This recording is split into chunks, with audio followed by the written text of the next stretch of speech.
Okay, today we have a string trimmer on the table here. This is an Echo, and I don't know what model. Maybe I'll figure out in a bit. The Echo badge is gone there, and the Echo badge is gone there. I wonder if I can order new ones, possibly. Here's the information. J02, I'm not exactly sure how the letter is the month, and then the number is the year. So that it would appear that this was made in 2002. That aligns with the date code on the fuel tank. It says 02. Now this is a curved shaft trimmer, which I'm really not a big fan of. I am a big fan of this Echo equipment. I say all the time that I don't buy new equipment, and that is absolutely true. However, I will say Echo still makes a great product. Here's my Echo PB2520 blower in orange right there.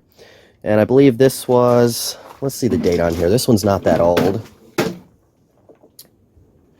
Made by Yamabico, so it's the newer one. I don't know what the date is on this. It's probably 2 years old now. Of course, it runs great. And then I've got my PB2100 from 1998 here, which I'm currently in the process of waiting for a new carburetor, because that one is all kinds of screwed up. And then here is my Echo SRM225. This is a straight shaft trimmer, and I absolutely love this machine. This here is a metal nose cone on it. But none of those are the focus of the video. Today we're going to be looking at this, I still don't know the model of this, but this curved shaft Echo trimmer. I'm going to see if I can see a model number on it.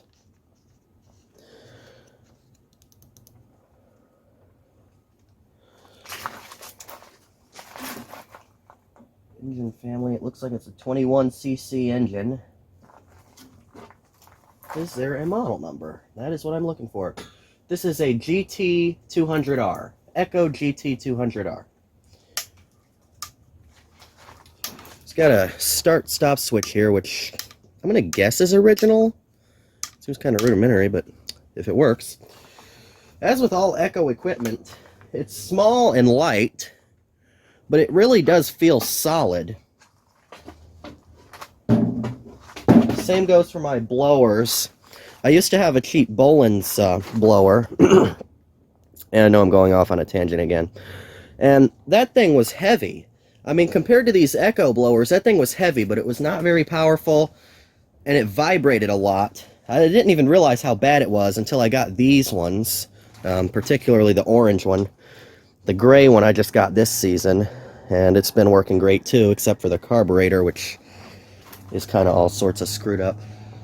And yeah, the Boland's blower, it was heavier, but it felt cheaper. The handle was like hollow. The whole thing felt cheap. It didn't run very well, and it vibrated. And I didn't realize how bad it was and how much used to I got to these Echo blowers until I was working on someone's Craftsman blower, which is all MTD, you know, shitty MTD products. And yeah, that thing it vibrated, it wasn't very powerful, and it just felt horrible. Here's another example of something this one here is heavier. This is a Homelight SX135 that I've been meaning to repair for quite a while, for 1997. And I mean, it doesn't feel cheap, but it's just not, it's heavier, but it doesn't feel as nice as that Echo does. Anyway, I think I've been rambling on long enough. I really don't understand curved shaft trimmers. Are you supposed to... I don't know. I don't like curved shaft. I like straight shaft. I am not very tall, and holding a curved shaft trimmer, trying to trim things close to the ground, you really gotta hunch over. And if you were like, you know, a tall person, I just don't see how you could get by with one. Anyway, this blower is what is this thing called? Trimmer is going to need some work. Like I said, I'm going to try to get new stickers. it's going to have to be completely torn down and cleaned. It's got grease all in the muffler here. By grease, I mean old two-stroke oil, obviously. But it seems to be in pretty decent shape. The engine has really good compression.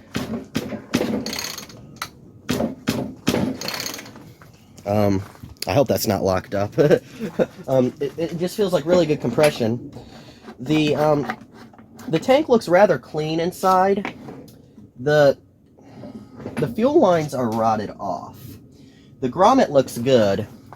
Now I've got a set of new fuel lines here. I bought them for that PB2100. Here's the old ones off of that. And they came in a pack of two. One with this larger grommet and one with this smaller grommet. Now the smaller grommet's what that took, and it appears to be what this takes. But the grommet on here looks okay, so I think I might be able to just switch these lines out and reuse that grommet there. First thing I want to do, though... Let's see, is there... Oh, yeah. Don't leave two-stroke fuel in stuff. That filter is shot.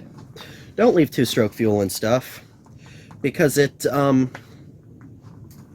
worse than regular gasoline, because the fuel evaporates and you're left with just a bunch of old slimy, smelly oil. Let's go ahead and pop the... Can you still see? I'm not good at filming stuff while I'm doing it. I'm going to try to the best of my ability to keep this thing in shot. Let's go ahead and pop the... also, all the linkages and stuff feel free. Air filter is going to need to be replaced. But that's not for today. Once again, this is a will it run type situation. See, maybe if we can put new fuel lines on it and get her to go.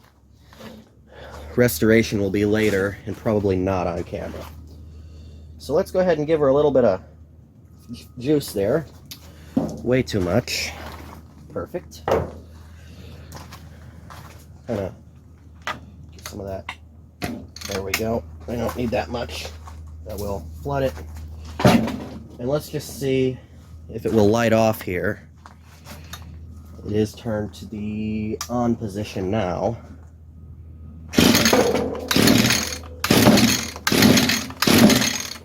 I heard it.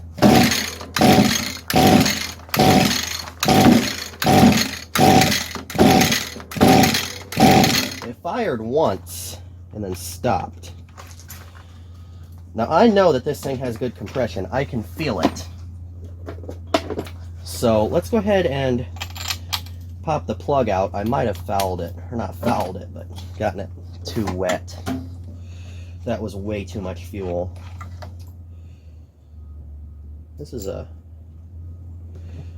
interesting plug, but it is indeed quite wet. Go ahead and try it now. It's hard to get these things to run with just pouring gas in them. All I want to do is just hear it pop off a few times. It's not going to run, obviously, but I want to hear it go kind of before we start pulling things off of it and getting into it. Oh.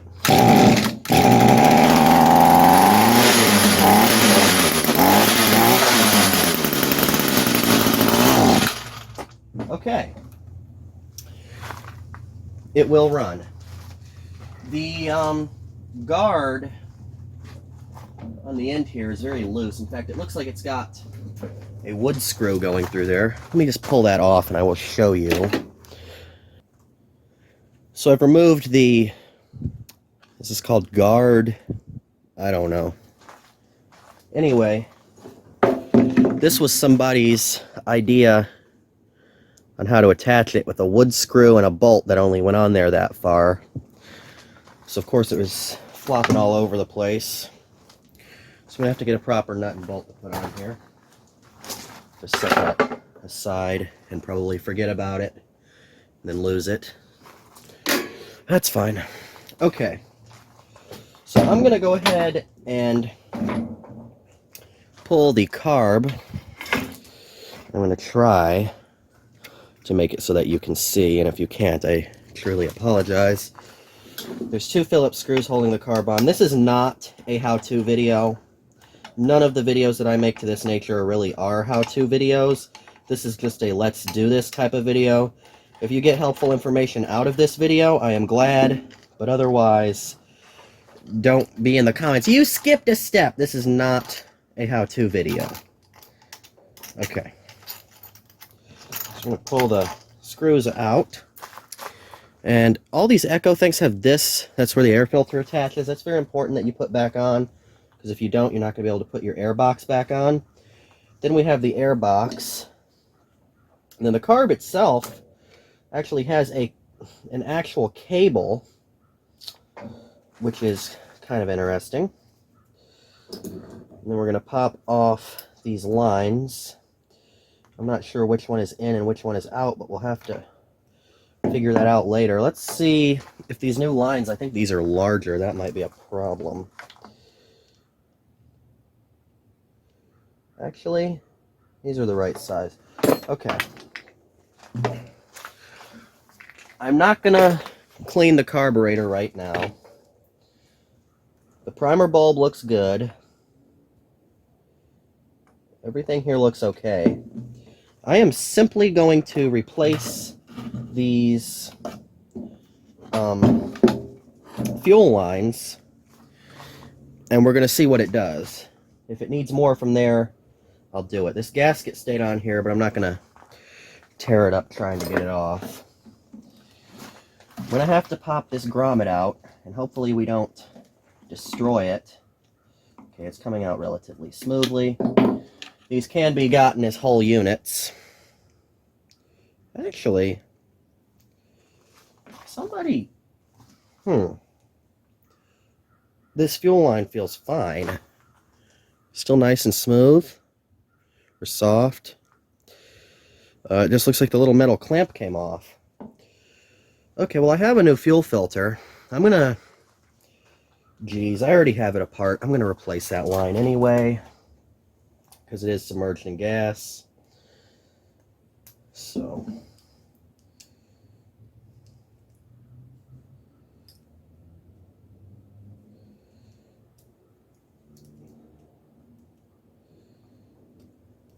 This is the bigger grommet. Yeah, that's too big. I was going to say, if the grommet was the same size, we could just switch it over, but it's not.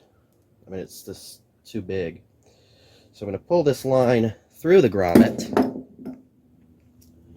going to do the same thing on that side. I'm going to leave the... Yeah, I'm going to leave the return line. Return line feels fine. Pop that through there. I don't know how much of this you can see and how much you can't. I'm now going to run the new grommet through here. Or sorry, new line through here. And this tank vent, we'll do that too. Tank vent is supposed to be on a tube and it's not.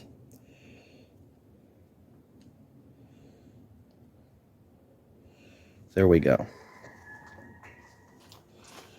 Now, reinstalling this is sometimes a pain. Oh yeah. Installing these grommets is a pain, and you gotta be careful stabbing at them with a screwdriver, because you'll damage them or you'll cut yourself, and it's kind of hard to get at it. I'm gonna put this grommet back in and I'll be back. Okay, I got the grommet installed. Now, I don't know which one of these is the inlet and which one is the output for the carb. What I'm going to do first is I'm going to put some pure gas in here. Not two-stroke. Because I can see there's sediment in the bottom of there. I'm going to kind of swish it around, and then I'm going to put that in my proper recycling container. Recycled. Okay. That looks better. I just wanted to get the debris out of the bottom of the tank. This fuel line was okay. This filter was not. Or that was the tank vent. I put a new tank vent because I had it. I kind of keep that down there. I want to make sure. You don't want the tank vent hose to stick down into the fuel. As I was saying, I don't know which tube is the input and output on the carburetor. This is the line that will be for the input. So I'm going to put some fuel in there, not too much. That's two-stroke fuel now, using Echo Red Armor. That's the best two-stroke oil you can get. We're going to put the tank on the the lid. We're going to put the lid on. And now I'm going to attach the fuel line. This is too long. I don't have anything to cut that with. So, whoa, whoa. Okay, this one is the output then. Yes, he's pressurizing it, but it's not. Okay, we're gonna have to pop the carb open. So let's see here. This is a kind of strange setup they've got going on here. I'm just going to pop the primer bulb side off for now.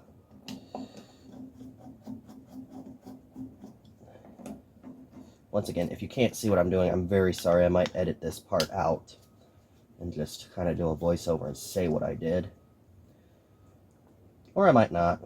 You might sit through this. I don't know.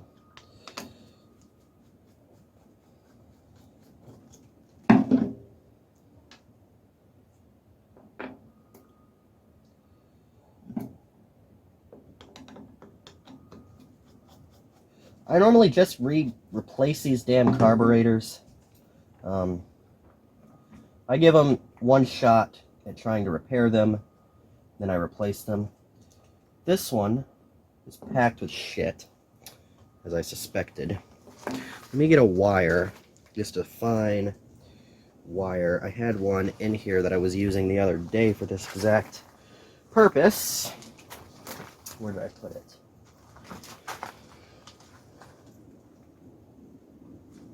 I had a wire in here, I know I did. Just a small piece of solid core wire will do. I'll have to find it. But anyway, let's see.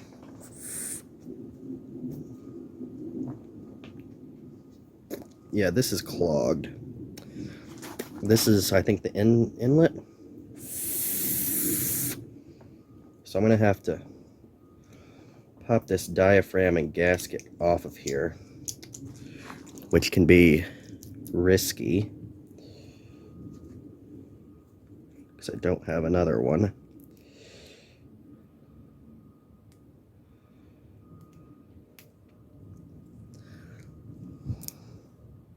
Okay, it came off relatively easily.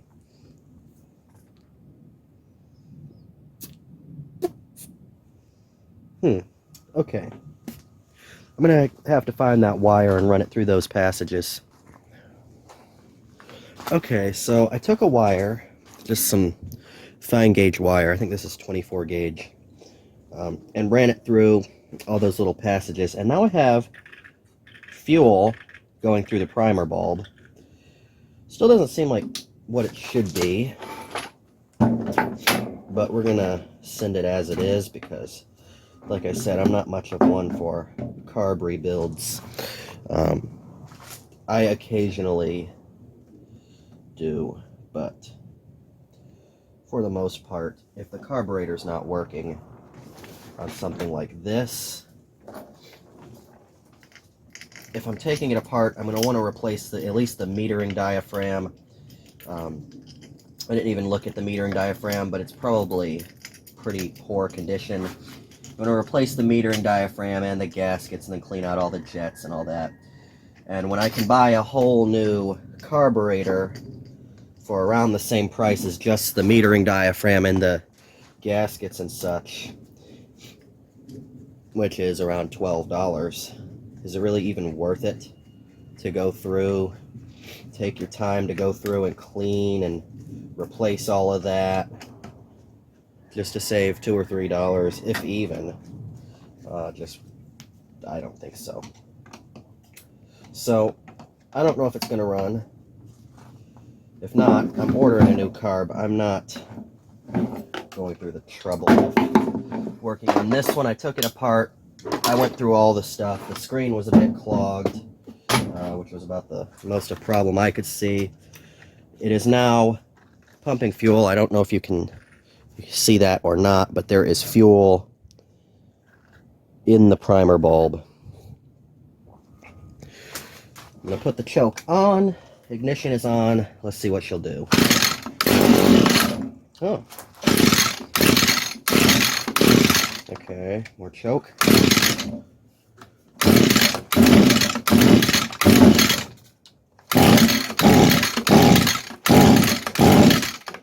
Yeah, I think we're going to have to get a new carb for this thing. It tried, but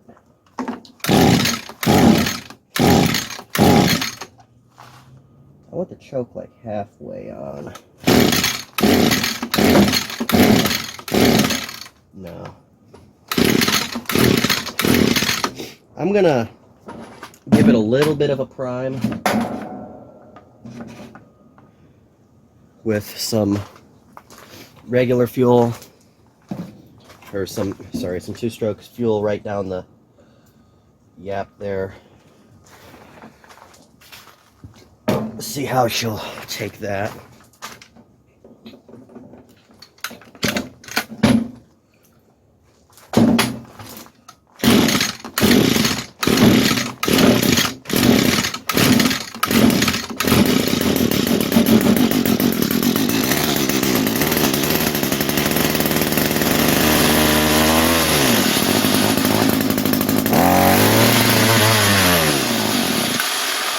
Yeah, see, this carb is just not really giving it enough fuel.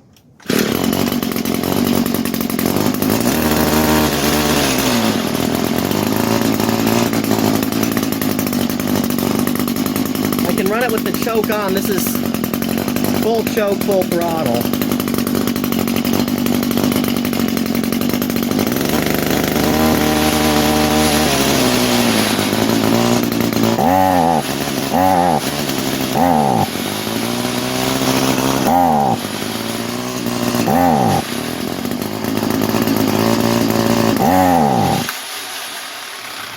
But this carburetor is not happy.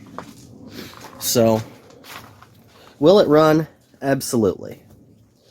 The engine sounds healthy. It's got a great compression. We just need basically to replace that carburetor. I'm not taking that thing off of there and going through it again. Anyway, there you go. Well, it probably wouldn't surprise you that I wouldn't be able to help myself. I took out the metering diaphragm, and of course, it's as hard as a rock.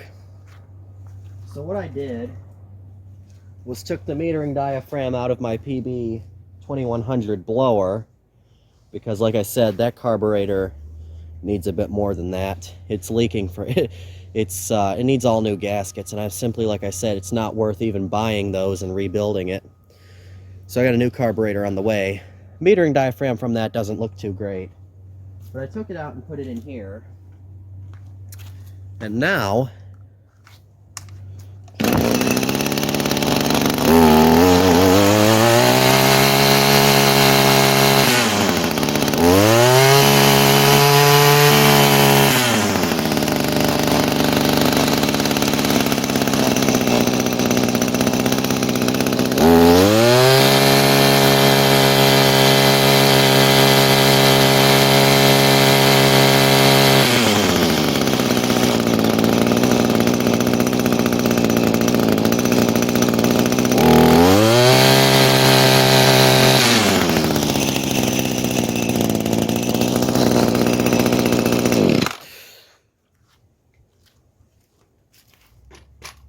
it's still got a bit of hesitation. That diaphragm I put in there was pretty bad as well. Plus it wasn't exactly the right one, but it fit. And it was a lot better than this. Sometimes you can soak these in some gasoline and they'll come back to life, but I'm not going to bother. So, it's running pretty good now. I guess I could put it in shot here. So, I would say for a 20-year-old trimmer that I don't even think was that expensive when it was new. Normally these curved shafts are pretty cheap. For a 20-year-old trimmer, it's doing pretty good. And if I wanted it to run like a brand new trimmer, all I would have to do is order a $12 carburetor and just bolt it on there with 2 screws and the throttle linkage, and it would run 99% like new, I'm sure. I'm still going to take it apart because there's quite a bit of oil all over the muffler and all over the engine and all of that. We're going to take it apart, we're going to clean it up. I'm going to try to find new echo badges for it, for the back and on the front, because they're coming off. But other than that, this thing seems to be running pretty good, and if I wanted to, I could put it into use right now, the way it is. This trimmer head also needs to go. It functions. I did go around in the front yard probably for about 15 minutes and do some trimming here. I almost used half a tank of gas. But this trimmer head is stupid. You have to pre-cut your lines, and then you put them through there like that, and then they don't pull back this way, but you can push them in. So you have to pre-cut your line and just put it in there. So every time it stops, instead of just bumping it, you have to put new lines in there. So that's kind of stupid. So yeah, we'll have to clean it up. I'm gonna have to find a new bolt and put that guard back on there. But yeah, this is pretty decent condition overall. And like I'm saying, 20 years old. It's doing pretty good for an Echo trimmer. Sorry, it's a 2002. That's 22. Almost 23 years old. Shit. Anyway, so yeah, it's doing pretty good. It seems like it was taken care of, though. My blower, not so much. And it's from 98. Point being, this Echo stuff lasts a long time. I'd honestly take an Echo over a Stihl any day. I've used Stihl trimmers, and I mean, don't get me wrong, they're not poor quality, they're not bad by any stretch of the imagination. I just prefer the Echo equipment. I've used a Stihl blower too. I don't know. It didn't feel as nice. And I really like that the blowers are the intake is on the right side, so you can hold it in your left hand. I like that. Anyway, there you go. I would much rather have a straight shaft, but other than that, this thing's pretty decent, and it'll make a great little backup trimmer for my Echo, what is that, SRM 225. Anyway, there you go. You know I wouldn't be able to help myself. I got it running. So there you go. I hope you enjoyed this video. Thank you very much for watching, and I will see you in the next one.